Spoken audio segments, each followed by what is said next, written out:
me acompañen a Romanos capítulo 3. Romanos capítulo 3. Y vamos a leer del versículo 21 al versículo 26. Romanos 3, del versículo 21 al versículo 26. ¿Lo tenemos, amados? Romanos 3, 21 al 26 dice así la palabra del Señor. Pero ahora, aparte de la ley, la justicia de Dios ha sido manifestada, confirmada por la ley y los profetas. Esta justicia de Dios por medio de la fe en Jesucristo es para todos los que creen. Porque no hay distinción, por cuanto todos pecaron y no alcanzan la gloria de Dios. Todos son justificados gratuitamente por su gracia, por medio de la redención que es en Cristo Jesús, a quien Dios exhibió públicamente como propiciación por su sangre a través de la fe, como demostración de su justicia, porque en su tolerancia Dios pasó por alto los pecados cometidos anteriormente para demostrar en este tiempo su justicia, a fin de que Él sea justo y sea el que justifica al que tiene fe en Jesús. Una de las grandes obras escritas, literarias, en la historia de la humanidad que tuvimos que leernos todos los que hemos estudiado o tuvimos la oportunidad de estar en el colegio es la Ilíada de Homero. En un momento de esta historia, uno de los momentos más conmovedores de esta historia, fue la despedida del gran guerrero de Troya, Héctor, de su hijo precisamente Astianacte. Cuando él tuvo que salir a enfrentar a Aquiles, existía una gran probabilidad por la fama de Aquiles que él iba a morir en batalla. Así que la historia es una historia conmovedora porque él lo que hace es con su armadura de bronce, una armadura impresionante que él tenía, inexpugnable para muchos, él se despide de su hijo, pero cuando el hijo lo ve, se asusta tanto por la armadura, porque no se le miraba el rostro, por supuesto, a su padre, y sale corriendo a los brazos de la nodriza. El autor de la Ilíada, Homero, describe que en ese instante viene el papá y se pega una gran risa y comienza a reírse de la actitud de su hijo. En ese instante lo que hace Héctor es quitarse el casco y descubre a su hijo que siempre es su padre el que está ahí.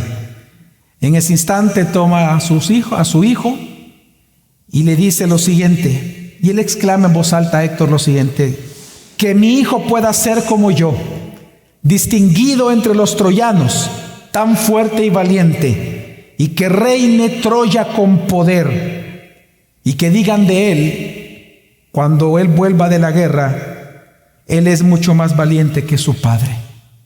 Y se despidió de su hijo y nunca más lo volvió a ver.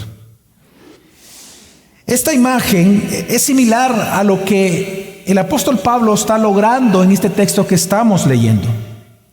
Precisamente primero cuando nosotros vemos Romanos, la carta de Romanos a partir del capítulo 1, versículo 18 hasta aquí, Romanos 3, versículo 20, lo que hace precisamente el apóstol Pablo es presentarnos a un Dios justo, un Dios cuya ira es justa y que está dispuesta a cobrar la paga por el pecado en cada uno de los pecadores.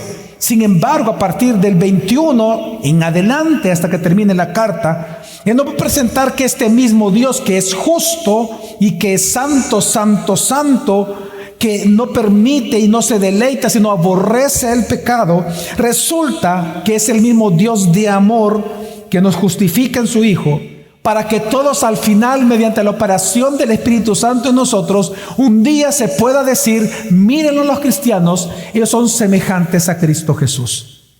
Lo que está haciendo aquí el apóstol Pablo, hermanos, es presentando a un Dios amoroso redentor, que si bien es cierto, es un Dios justo y que Él tiene que vindicar su santa justicia, resulta que también es un Dios compasivo, amoroso y lleno de gracia que quiere salvar al pecador. Y por lo tanto, el apóstol Pablo va a responder una de las más grandes preguntas, si no la más grande, es la más importante pregunta que el ser humano debe de hacerse en su vida, y es: ¿cómo podemos ser salvados? ¿Cómo podemos ser justificados? ¿Cómo podemos estar en la presencia de Dios por toda la eternidad si Dios es un Dios santo, santo, santo y nosotros somos pecadores? Y esta es la pregunta de las preguntas. Esta es la madre de todas las preguntas. Esta es la quinta esencia de la duda. ¿Cómo nosotros, los pecadores, podemos ser justificados por el Dios santo? Es tan importante esta pregunta que Job, en el capítulo 9, nuestro hermano Job, preguntó: ¿cómo se justificará el hombre con Dios? En el mismo libro, uno de sus amigos enemigos, Bildad, en el capítulo 25, pregunta: ¿cómo se justificará el hombre para con Dios? En el Nuevo Testamento vemos que la audiencia de Juan Bautista, cuando él decía que tenían que arrepentirse, la pregunta que le hicieron fue: entonces, Juan, ¿qué haremos? La multitud que fue alimentada por Jesús, los 5,000, cuando escucharon la palabra de Jesús, ellos preguntaron: entonces enséñanos cómo hacer las obras de Dios. Los que escucharon, por ejemplo, el sermón de Pedro en Pentecostés, al terminar el sermón, preguntaron a todos: varones hermanos, ¿qué es lo que tenemos que hacer? Saulo, al quedar ciego cuando es botado por el Señor, él le pregunta al Señor Jesús: Señor, ¿qué haré? ¿Qué haré, Señor? El carcelero de Filipo, en Hechos de los Apóstoles, le pregunta a Pablo y a Silas, todo preocupado: señores, ¿qué debo de hacer para ser salvo?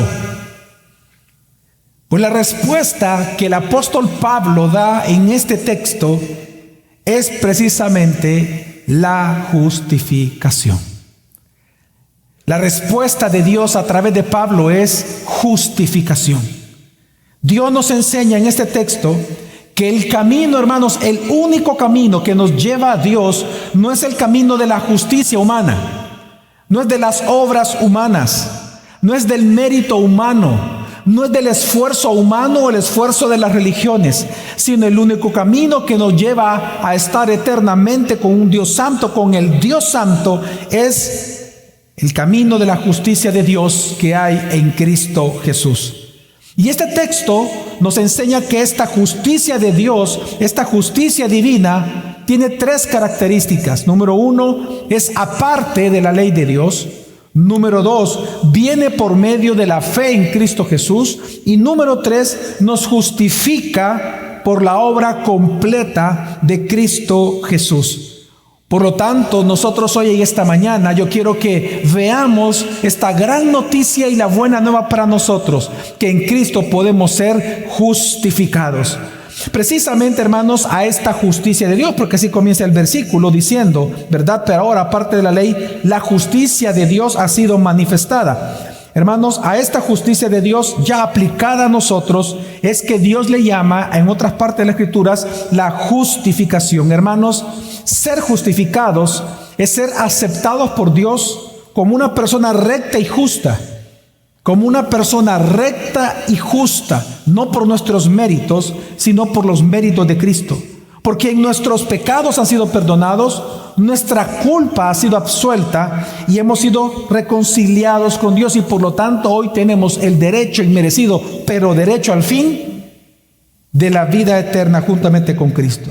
Y es precisamente esta justificación la que se recibe por fe en Jesús, por su obra perfecta en la cruz.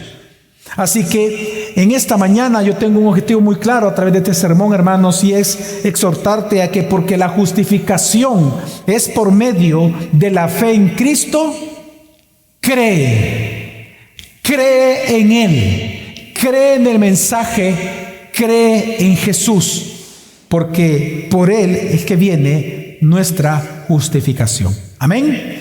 Hoy veamos entonces la primera característica que el texto nos enseña acerca de esta justicia divina o de la justificación de los creyentes. Y es, hermanos, es una justicia que viene aparte de la ley.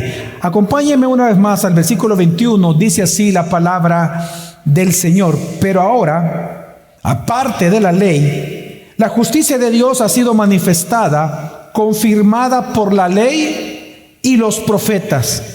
Ahora, esta cláusula, pero ahora, esta cláusula es una cláusula de contraste, en donde el autor está haciendo un contraste entre la total depravación del hombre y la incapacidad del ser humano de agradar a Dios, y la provisión de parte de Dios de un camino de perdón y de justificación eterna que nos lleva hacia Él.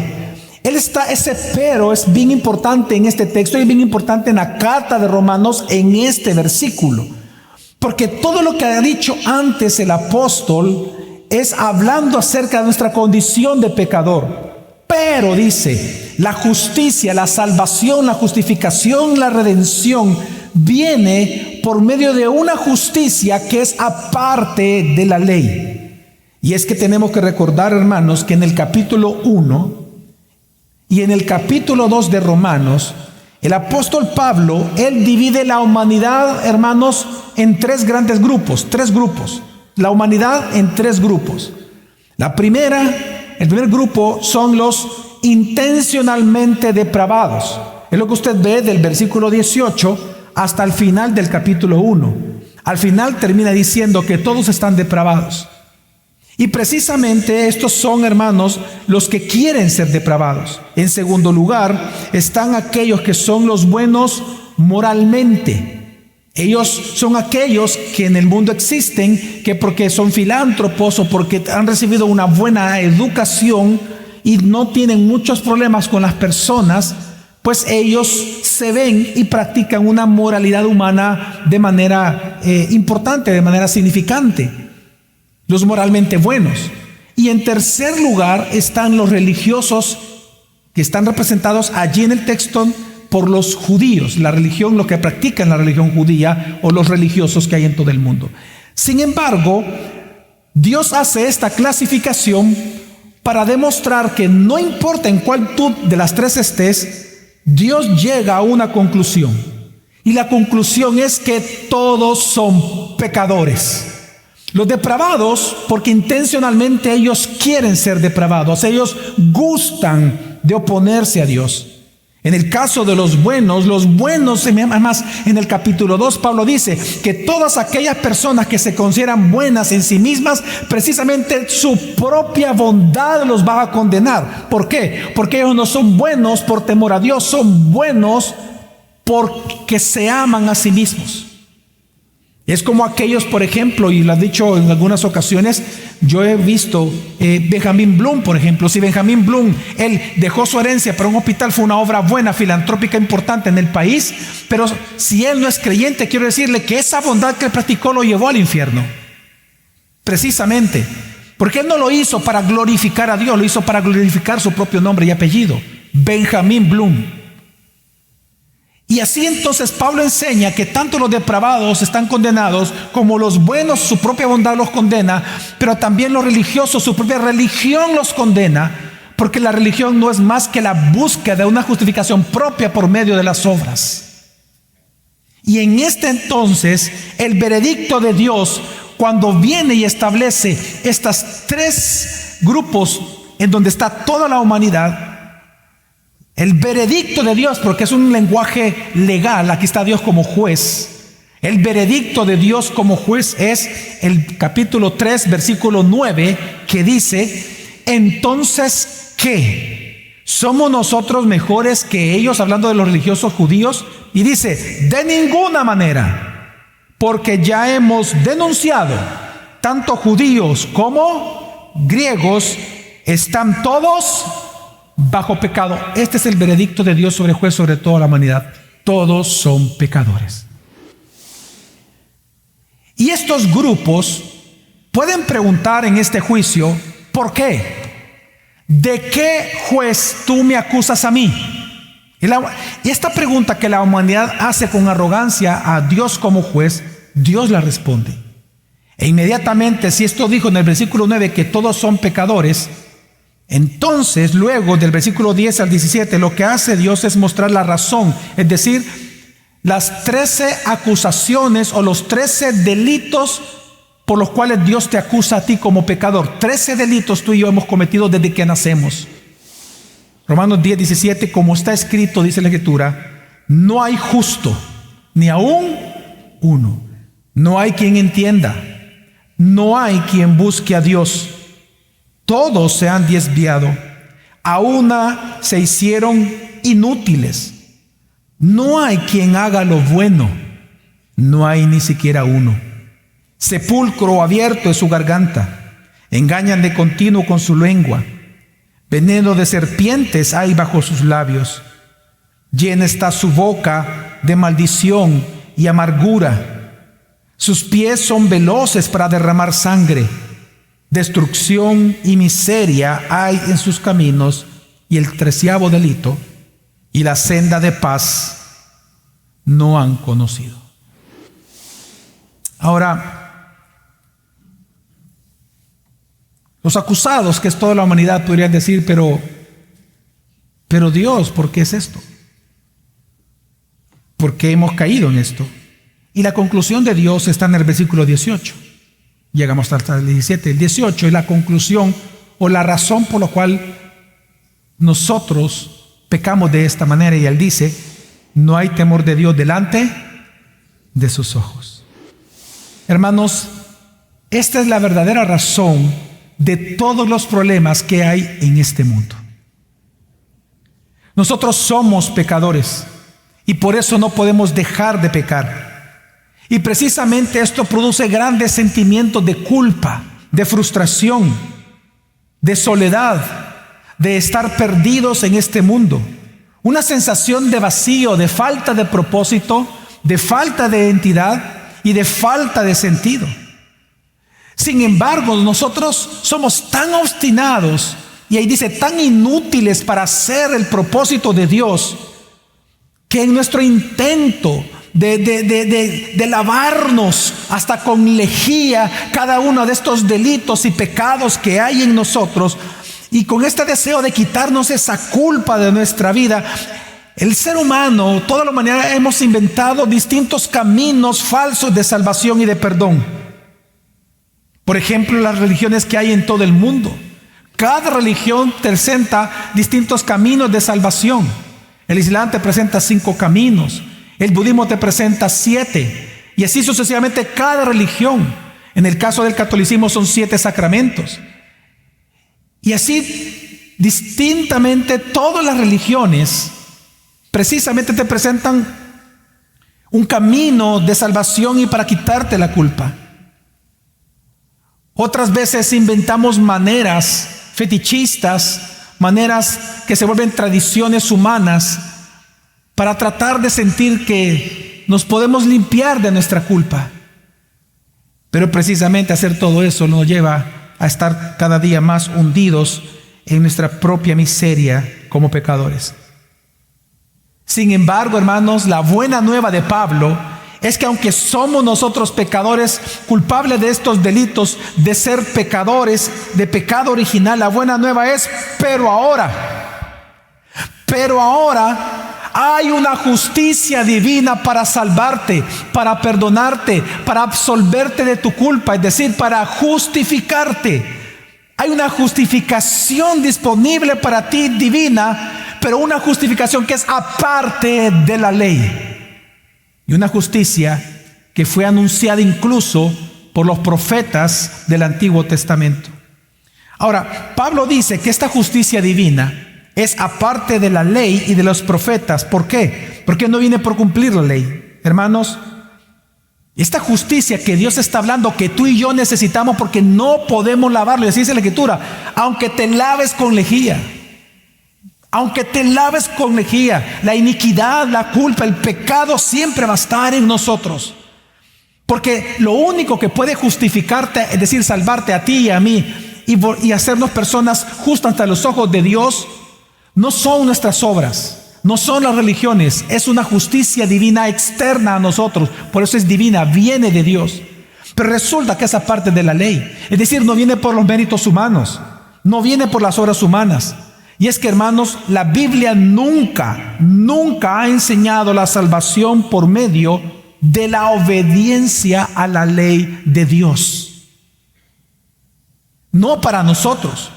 Nunca la Biblia ha enseñado que nosotros nos vamos a salvar siendo obedientes a la ley divina. ¿Por qué? Porque la ley no puede salvar a nadie. Ese no fue el propósito por el cual Dios dio su ley a nosotros. Por eso es que dice la Biblia incluso que el propósito de la ley es provocar la ira de Dios, es hacernos ver culpable y provocar la ira de Dios. Eso lo dice Romanos 4:15, el siguiente capítulo del que estamos leyendo. El 4:15 dice, porque la ley produce ira. Hablando de Dios, la ley santa de Dios produce ira cuando la transgredemos. Y es que el propósito, hermanos, de la ley era mostrar cuán imposible es para nosotros vivir a la altura de los estándares de Dios por medio de nuestros esfuerzos. Ese es el propósito de la ley, hacernos ver cuán miserables somos nosotros sin Él, cuán pecadores somos, que para nosotros, por más que lo intentemos, nos es imposible vivir al estándar moral de Dios. Es más, la ley responde a esta pregunta: ¿qué se requiere, hermanos? ¿Qué se requiere para vivir a la altura del estándar de Dios? ¿Sabes qué se requiere? Ser Dios. Solo Dios puede vivir su propio estándar. Solo Dios puede ser Dios. Amén. Solo Dios puede vivir su propia santidad de Dios. Amén. Y por lo tanto, por eso es que Él, en su misericordia y compasión, Él envía su justicia, la de Él, justicia de Dios, propiedad de Dios, no la del mundo, a nosotros. Porque solo Dios puede vivir su propio estándar. Y Él se compadece tanto de nosotros que envía su justicia, su justificación para nosotros, sus elegidos. Hermanos, la ley y los profetas vinieron no para enseñarnos a nosotros cómo podíamos ser justificados por las obras, sino ellos vinieron para mostrar que el camino de salvación y el camino de justificación eterna es Jesucristo. Por eso es que Jesús le dijo a los fariseos en Juan capítulo 5, versículo 39, les dijo: ustedes examinen las escrituras porque pensáis que en ellas tenéis la vida eterna. Una vez más, Jesús les dice: ustedes estudian, escudriñan, leen la Biblia porque ustedes piensan que en ellas van a encontrar la vida. Ustedes a través de ellas pueden tener la vida eterna. Porque ellos pensaban que practicando la ley se iban a salvar. Y Jesús termina diciendo, por lo tanto, pero ellas son las que dan testimonio de mí, que es el Salvador Él. Amén. Dice Jesús, lo que les está enseñando, una vez más, ustedes examinan las escrituras porque piensan tener en ellas la vida eterna, pero ellas son las que dan testimonio de mí. En otras palabras, la ley y los profetas vinieron para mostrarnos que el camino de salvación es algo externo a nosotros, viene de Dios y su nombre es Jesús. Amén. Y esto es lo que enseña esta primera parte del versículo, que lo que justifica al hombre es una justicia externa y divina anunciada desde el Antiguo Testamento. Ahora la pregunta es, ¿cómo recibimos o obtenemos, hermanos, esta justicia divina? ¿Cómo obtenemos esta justicia? Versículo 22 y 23 nos dice que se recibe esta justicia por medio de la fe en Cristo Jesús. Dice versículo 22 y 23, esta justicia de Dios por medio de la fe en Jesucristo es para todos los que creen, porque no hay distinción, por cuanto todos pecaron y no alcanzan la gloria de Dios. Prácticamente lo que está diciendo Pablo, Dios a través de Pablo a nosotros, es que por cuanto todos hemos pecado, toda la humanidad, recuérdese los dos capítulos que le mencioné, los tres tipos de grupos en la humanidad, por cuanto todos hemos pecado, todos estamos ajenos, nos es imposible acceder a la gloria de Dios. Pero por eso Dios, en su soberanía y en su compasión y misericordia, nos imparte y nos regala una justicia, es decir, una justificación, una salvación, pero que es por medio de la fe en Cristo Jesús para cualquiera que crea en Jesús. ¿Y por qué para cualquiera? ¿Y por qué no solo para los judíos? ¿Y por qué no solo para los moralmente buenos? ¿Y por qué no solo para los totalmente depravados o los intencionalmente depravados? No, porque no hay distinción. Todos han pecado. Por lo tanto, todos pueden venir a Cristo Jesús, cualquiera de ellos. Amén. La clave la clave que está enseñando Dios aquí para obtener la justicia de Dios, es decir, la justificación, es el regalo o el don de la fe. Porque la fe es un don, la fe es un regalo. Por eso es que Lutero, cuando tradujo este versículo específicamente al alemán, él agregó la palabra sola. Es decir, en alemán está escrito así: esta justicia de Dios por medio de la sola fe en Jesucristo. Y es que, hermanos, la salvación y la justificación se obtiene por medio de la fe en Jesucristo. Una vez más, hermanos, la salvación, tu justificación se obtiene por medio de la fe en Cristo Jesús. ¿Y sabe por qué es importante remarcar y remarcar esto todo el tiempo, todos los años, toda la vida? Porque hasta el día de hoy seguimos escuchando y sufriendo el ataque de muchos pensamientos, religiones y filosofías que nos dicen lo contrario. Hasta el día de hoy la iglesia romana, la iglesia católica romana, sigue diciendo que la salvación viene a través de la iglesia por medio de los sacramentos. Los sacramentos, usted ya sabe, es una palabra en latín compuesta de dos palabras, sacra y mentum, que significa medios de gracia o medios sagrados o medios de gracia. Hasta el día de hoy la iglesia católica, desde el siglo IV, desde Constantino, del siglo IV, que recuerde que Constantino fue el que legalizó el cristianismo, y los obispos vinieron a ser ya incluso ministros en distintos países políticos. La iglesia comenzó a tener tal poder que en lugar de querer glorificar a Dios, querían glorificarse a ellos como institución. Tanto así entonces que establecieron que hay 7 sacramentos por los cuales tú puedes ser salvo. No sé si tú sabías, pero cuando un niño, en la doctrina de ellos hasta el día de hoy, cuando un niño es bautizado, en ese momento es convertido en justo. Es justificado. Y todavía ellos dicen, por la fe no de los padres, por la fe de los padrinos. Por eso es que los padrinos tienen que ser católicos romanos practicantes, no necesariamente los papás. El papá puede ser un satánico, pero si el padrino y la madrina es católica romana, el niño en la doctrina de ellos se salva. Igual es con la primera comunión. Igual es con la confirmación. Por ejemplo, ellos hasta el día de hoy te enseñan que hay una diferencia entre pecados mortales y pecados veniales. ¿Se acuerdan ustedes de los pecados mortales? ¿Verdad? Son 7.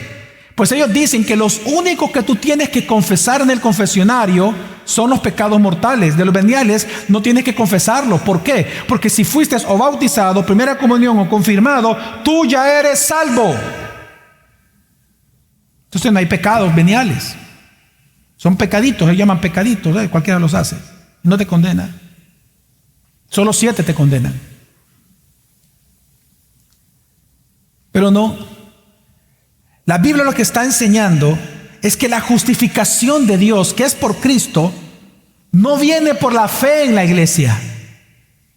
Hasta el día de hoy es así. Yo te he contado a ti, cuando vinieron, pongámoslo en contexto salvadoreño, las reliquias de Monseñor Romero. Para aquellos que no saben qué es la reliquia, déjeme explicarte qué reliquia se le llama a aquellos objetos que fueron propiedad de una persona ya muerta. Reliquia de, en este caso, de objetos sagrados de alguien que se considera un santo. En El Salvador, las reliquias de Monseñor Romero son los anteojos que él usaba, el pantalón, la camisa manchada de sangre, un lapicero y otras cosas más. Estas reliquias, cuando él fue canonizado por la Iglesia Católica como un supuesto santo, vino el nuncio apostólico del Vaticano, de Roma, y él leyó un documento. Eso fue pasado en cadena nacional, no sé si usted se recuerda. El documento que lee, él dice lo siguiente, que a partir de hoy, y hasta el día de hoy es así: si tú te hincas delante de las reliquias donde se encuentra en este momento de Monseñor Romero, tú obtienes 1000 años del perdón en el purgatorio. Y dice que si tú no las quieres para ti, se las puedes pasar para alguien que ya murió, que está purgando sus pecados en el purgatorio. No sé si tú sabías que hasta el día de hoy tú puedes comprar indulgencias en cualquier parroquia. Vale como 10 pesos, creo. Si quieres salvarte, pues 10 bolitas. ¿Ya?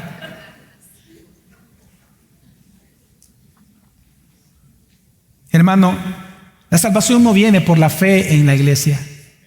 Es que esa fue la doctrina de la sola idea o gloria. Porque la Iglesia Católica decía que es la Iglesia la que salva. No, hermano, la Iglesia no salva. Quien salva es Cristo. Los pastores no salvamos, los sacerdotes no salvan.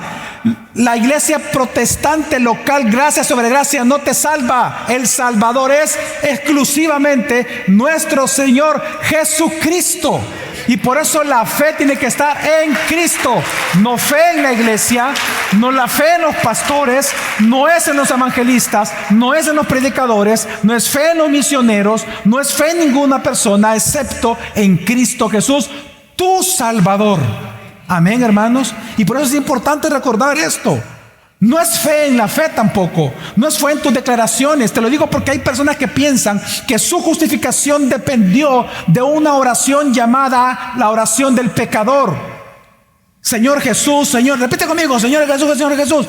Yo me arrepiento de mi pecado. No dicen, bueno, no dicen me arrepiento. Señor, te pido que me salves hoy. No quiero. Algunos piensan, ponen su fe en esa oración. Yo he estado hablando, mire, yo he hablado con personas que a mí me lo han dicho, y son personas que te lo dicen, mira, con tanta alegría, pastor, 2 veces he recibido a Cristo. Ok, le digo yo, ay, cuéntame, ¿qué ha pasado? No, bueno, que 2 veces he hecho la oración, así que soy cristiano. ¿Tú crees? Yo sí les digo, yo no tengo problema con decírselo. ¿Tú crees que eso te hizo cristiano? Le digo. ¿No te das cuenta que tu fe está puesta en oración? ¿En una fórmula? No, le digo, tu fe tiene que estar en Cristo. No fe en la fe, no fe en la iglesia, no fe en personas.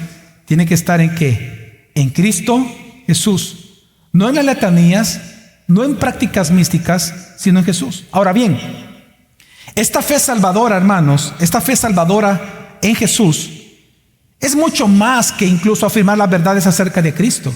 Digo esto porque esa es otra confusión que hay hoy en día. Que es que si yo creo muchas cosas acerca de Cristo es porque entonces significa que yo soy cristiano. Hermanos, solo les recuerdo que los demonios creían que Jesús era el Hijo del Dios Altísimo y no por eso dejaron de ser demonios. Ellos le dicen a Jesús, ¿se acuerdan? Los demonios de Gadareno.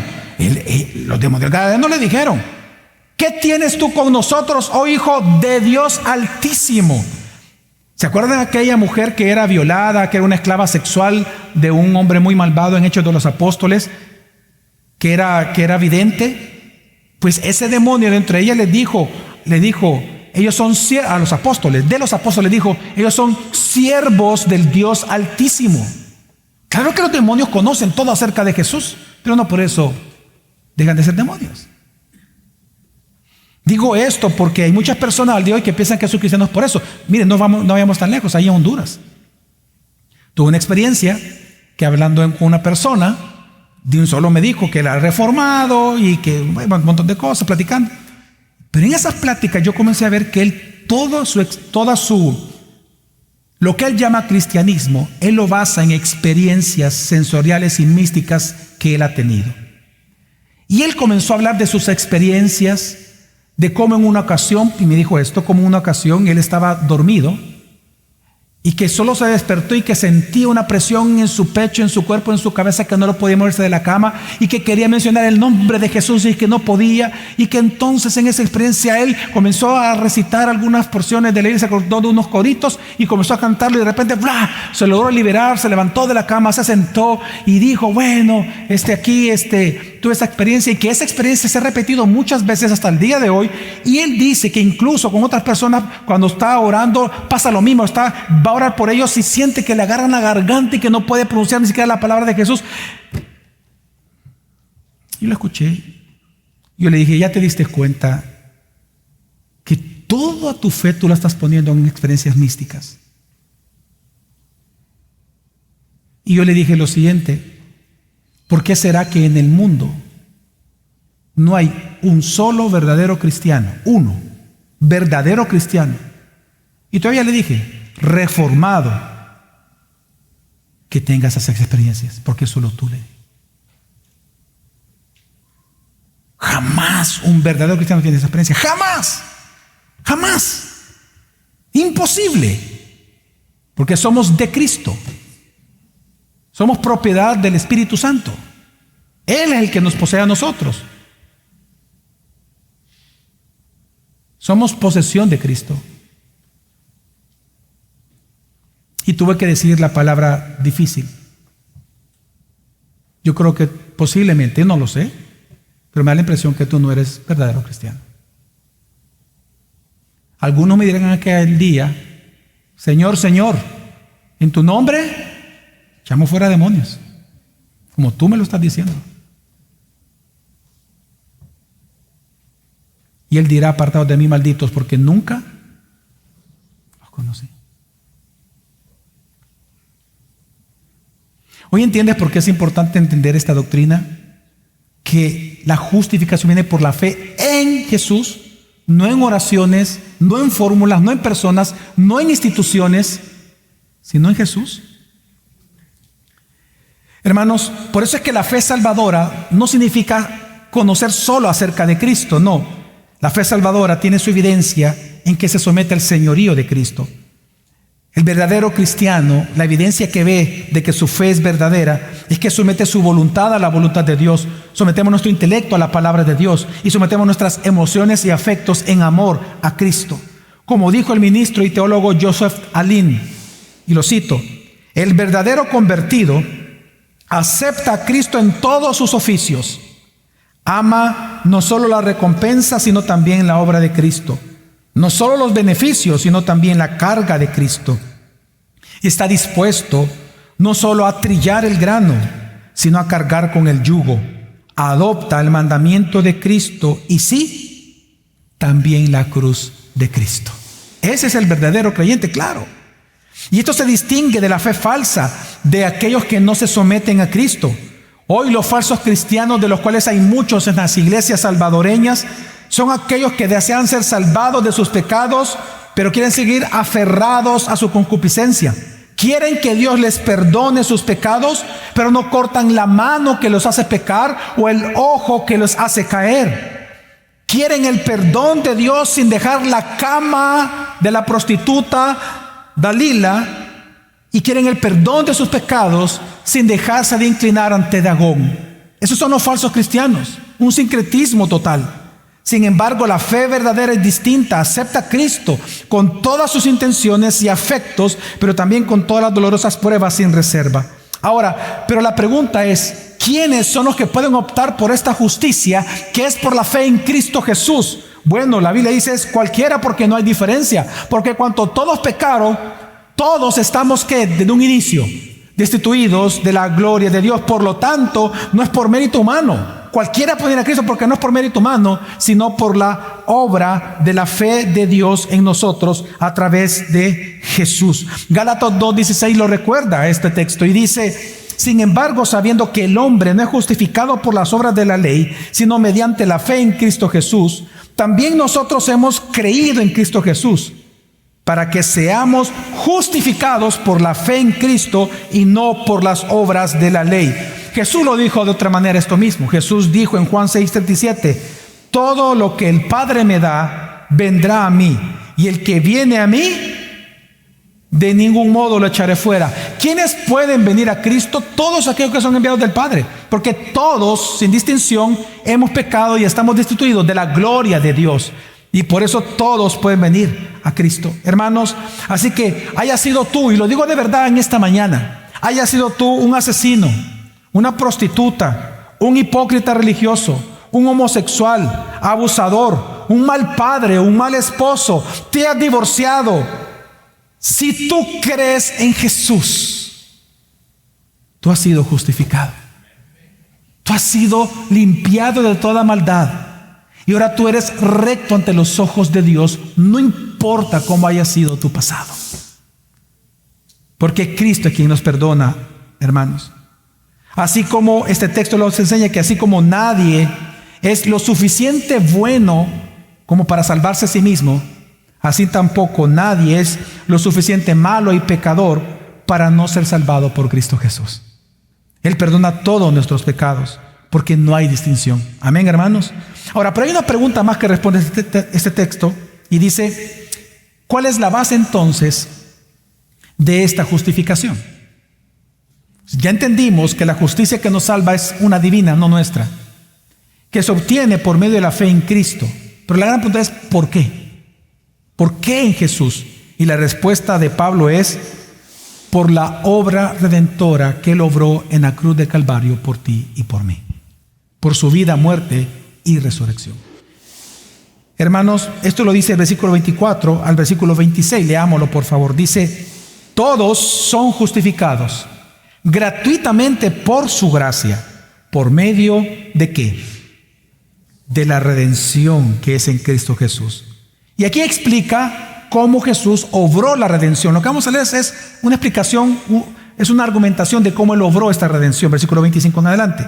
A quien Dios exhibió públicamente como propiciación por su sangre a través de la fe, como demostración de su justicia, porque en su tolerancia, es decir, en el pasado, Dios pasó por alto los pecados cometidos anteriormente, es decir, del Antiguo Testamento, para demostrar en este tiempo su justicia, a fin de que Él sea justo y sea el que justifica al que tiene la fe en Jesús. Hermanos, este texto afirma que tú y yo somos justificados gratuitamente por la obra redentora de Cristo. Hermanos, ¿sabes qué significa eso? Porque la redención, recuerda que la palabra redención significa la liberación del esclavo por medio de un pago. Tú compras al esclavo y lo sacas del mercado, de la oferta que había en el momento. Tú te quedas con el esclavo, pero tú lo compras para liberarlo.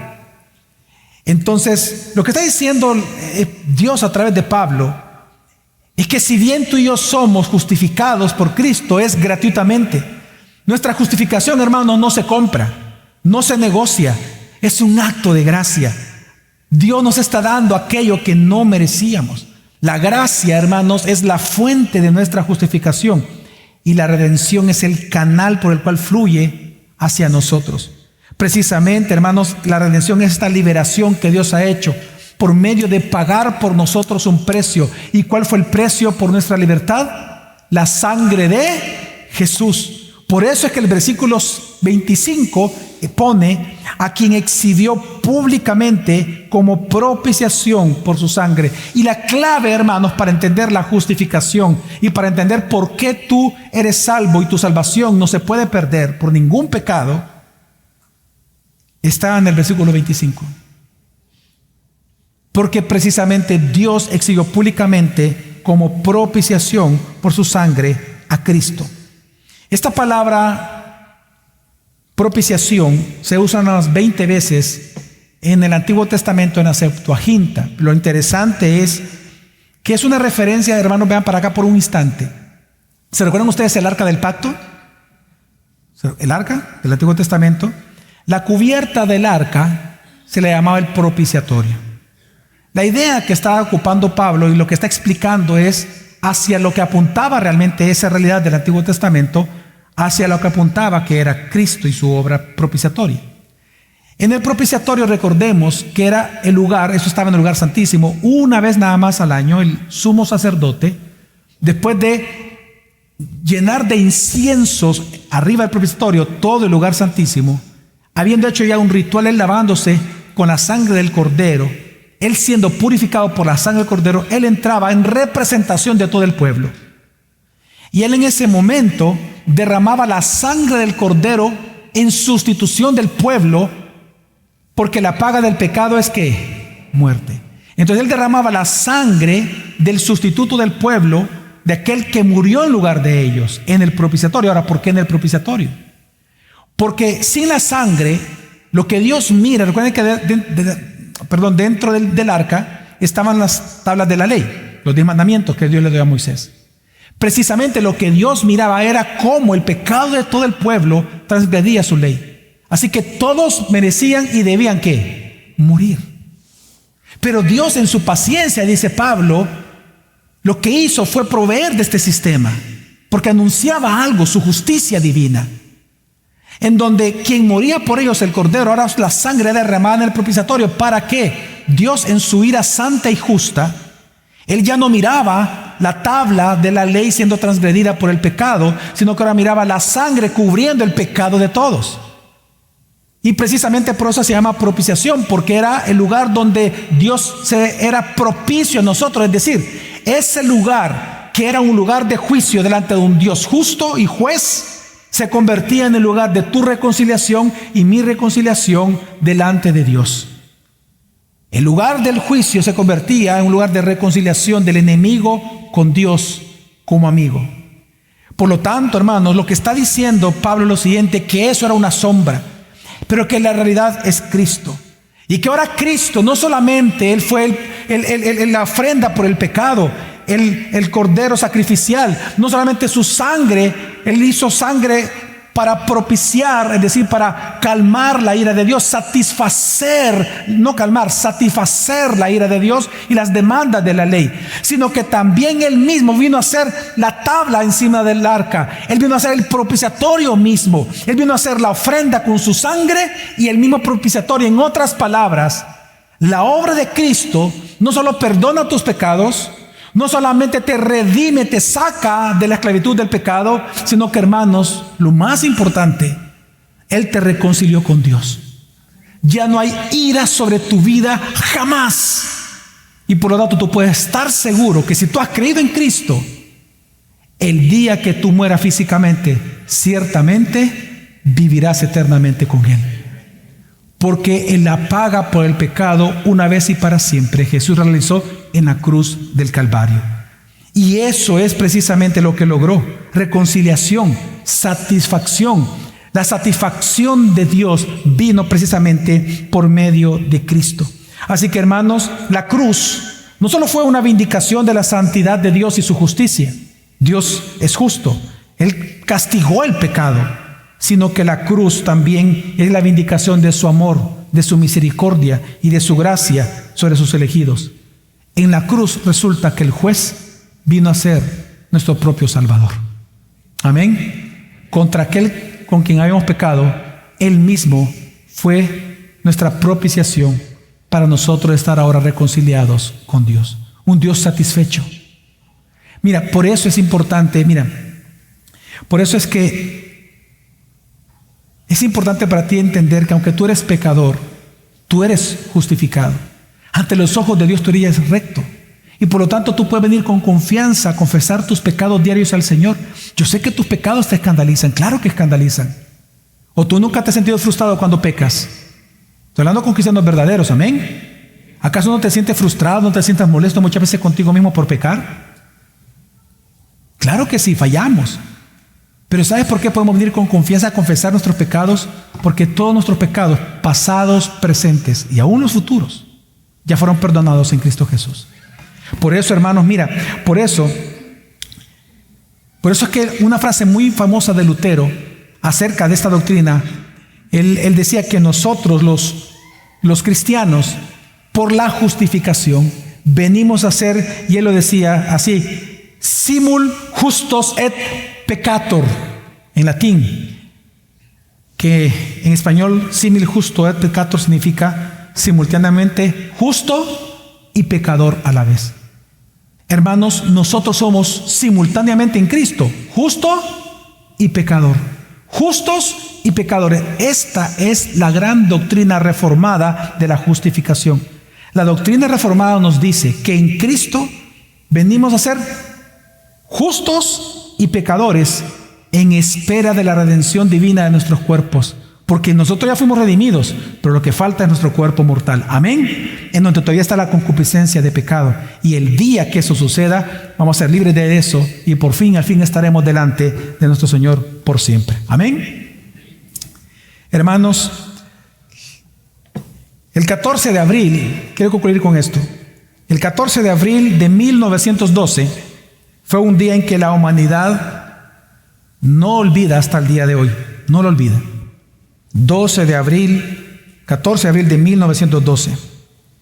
Un barco llamado Titanic se hundió. Y cuando este gran barco, que en aquel momento era el barco más grande del mundo, se hundió, muchos murieron. Pero aquella gran tragedia que para muchos fue la puerta a la muerte, resulta que para muchos fue la puerta a la vida. Es impresionante entender, hermanos, resulta que entre sus pasajeros se encontraba un pastor cuyo nombre era John Harper. John Harper era un pastor bautista escocés, que él estaba pastoreando una iglesia en Inglaterra, en la iglesia Wadsworth Road en Londres. Pues él se fue en el Titanic, y resulta que cuando empieza a hundirse, es impresionante porque él tuvo la oportunidad de salvarse varias veces. él comenzó a correr y en lugar de él salvarse, lo que comenzó a hacer es decir y dejar pasar a las personas. Y él decía en voz alta: mujeres, niños y los no salvos, mujeres, niños y los no salvos, suban primero a los botes. Y resulta que en lugar de salvarse, él comienza a preguntar, y esto lo digo por testigos que estuvieron vivos de esta gran tragedia, que ellos dan testimonio de esto, que este hombre parecía un loco porque decía a cada uno: ¿y tú ya creíste en Jesús? ¿Tú has sido perdonado por Cristo? ¿Tus pecados han sido perdonados? ¿Estás seguro que vas con Cristo? Y al que le decía que no, comenzaba a evangelizarlo, el barco hundiéndose. Y fue tan espectacular lo que él hizo, que cuando el barco se hunde, resulta que él tuvo, todos los testigos dicen que él tuvo la oportunidad de subirse a muchas balsas y nunca se quiso subir a una, porque decía: un alma más, un alma más. Y resulta que él en el agua comenzó a nadar y llegó donde un hombre al cual le dijo eso: tú tienes a Cristo, tú has creído en Jesús. Y él le decía: no, y comenzaba a evangelizarlo. Y él dice, este hombre, que le dijo: no, yo no quiero a Cristo, no me interesa, vete, muriendo. Y en eso siguió nadando, evangelizando a las personas, y después de un tiempo, de unos minutos, regresa él, el mismo John Harper no se dio cuenta que ya lo había evangelizado, regresa a él y le dice lo mismo, y resulta que ahí se convierte esta persona. Cuando toda la tragedia pasó y se recuentan los sobrevivientes, él sale a luz pública y él dice que él le agradece a un hombre llamado John Harper, un pastor, porque dice: yo soy salvo y soy cristiano porque él me evangelizó en las aguas heladas donde se hundió el Titanic. ¿Sabes por qué te digo esto, hermano? Mira, una pregunta: ¿qué llevó a este hombre a morir por otros? No, seamos francos, sinceros. La Biblia dice que tal vez por algún bueno alguien pueda morir, dice, pero por los malos, dice. ¿Pero qué llevó a este hombre que se pudo salvar? Había una familia esperándolo, la iglesia lo estaba esperando. Pero ¿por qué él decidió no subirse al bote? ¿Por qué prefirió que otros se salvaran, los no salvos? Mire, seamos francos, si en este momento que hubiera un terremoto mezclado con huracán, con maremoto y con fuego, en este instante aquí comienza a caer todo. Mire, yo no creo que los que están ahí: sí, hermanos, pasen, sálvense ustedes. No, hombre, ¡fium! Para afuera. El primero es el pastor de Torrico. Es que cada vez que él tiembla, sale corriendo. O sea, lo lógico es que tú salgas primero. Es tu instinto de supervivencia, llamémoslo así. Pero ¿qué fue lo que este hombre? Miren, es una tragedia tan terrible. Él sabía que iba a morir. ¿Sabe qué fue? La justificación. Él estaba en paz con Dios. Él lo sabía. Para él la muerte era una ganancia. Él sabía que no hay nada ni nadie que nos pueda arrebatar la justificación. No hay nada, ni lo alto, ni lo profundo, ni espada. No hay nada, ni las aguas heladas, que lo puedan separar a él de Cristo Jesús, del amor de Cristo. Yo te digo esto, hermano, porque el mundo se está hundiendo como el Titanic. Tus hijos se están hundiendo como el Titanic y tú no lo quieres ver. Tu esposa y tu esposo se están hundiendo como el Titanic.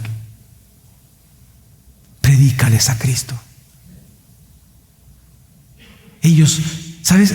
En el fondo ellos lo que quieren es ser justificados. Todos los seres humanos buscan maneras de salvarse. Y tú tienes la palabra de salvación en tu boca y en tu corazón: Cristo Jesús. Predícales el evangelio. Tus jefes se están hundiendo. Tu compañero de trabajo.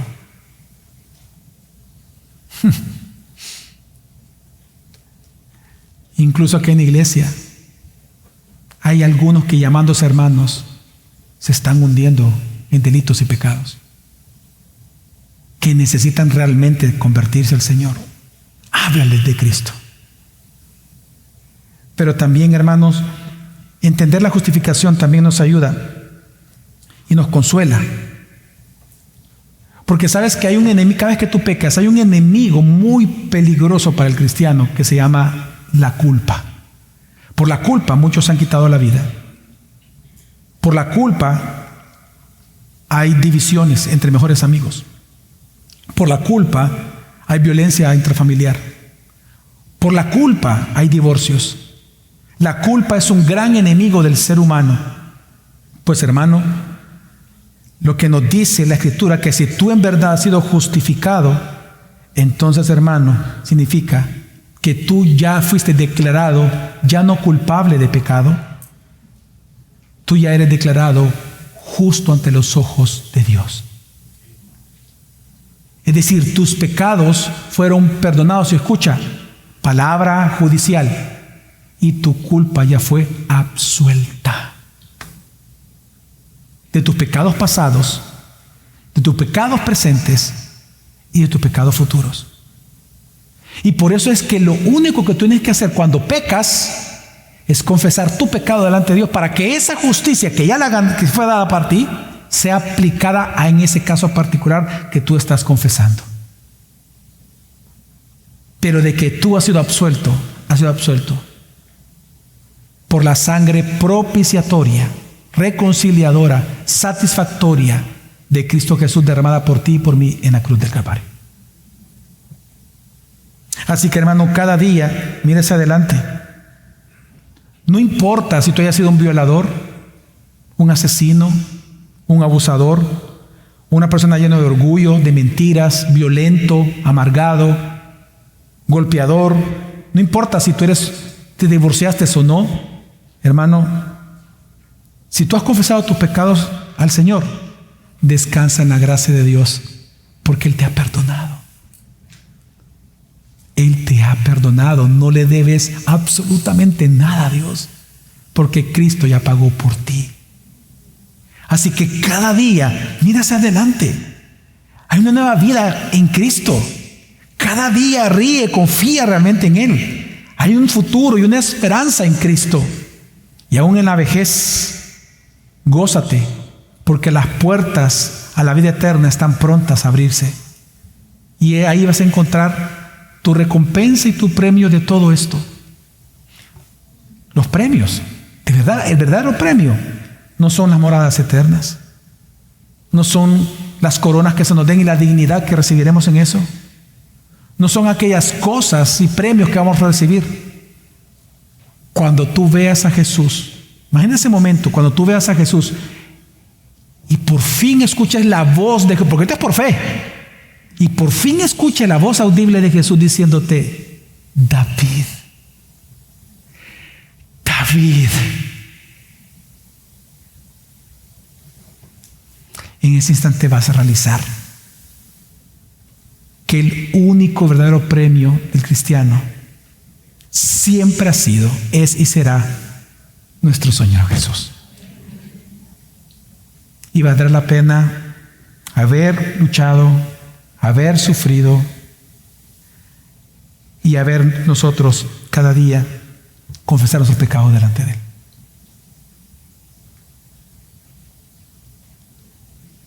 La justicia es divina y viene por medio de la fe en Cristo Jesús para todo aquel que cree. Vamos a orar.